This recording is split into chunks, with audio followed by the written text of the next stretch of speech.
Growing up, and as I got older, I always strayed away from doing things that were out of my comfort zone.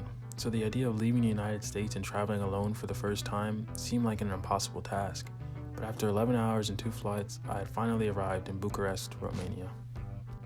Once I finally recovered my luggage and met my host family, we departed on our 2.5-hour drive to Braşov, Romania.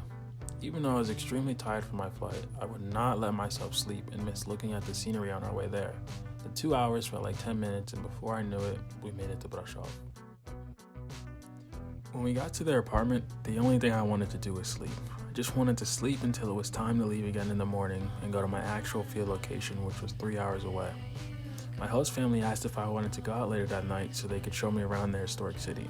Despite the fact that I didn't feel like mingling with these strangers that I would only know for 15 hours, I decided to go.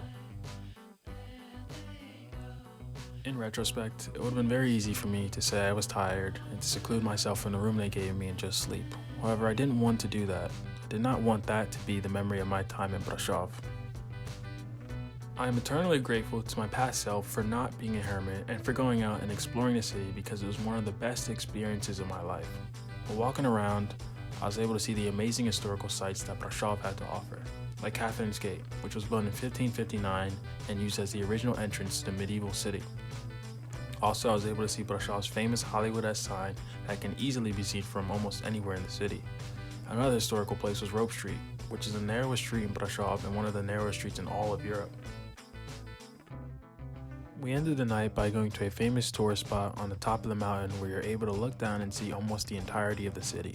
My host mom described it as something out of a fairy tale. Pictures truly do not do it justice, but it was certainly like seeing something out of a storybook. At that moment, looking down at the inhabitants of Brașov, I was astounded. I could not believe that I'd almost missed out on this once-in-a-lifetime opportunity. With this in mind, for the rest of the trip I decided not to stay in my shell and do the things I was most comfortable with. Instead, I decided to try everything I possibly could and not waste a moment of time because it's not every day you get to leave your little corner of the world and see something incredibly different.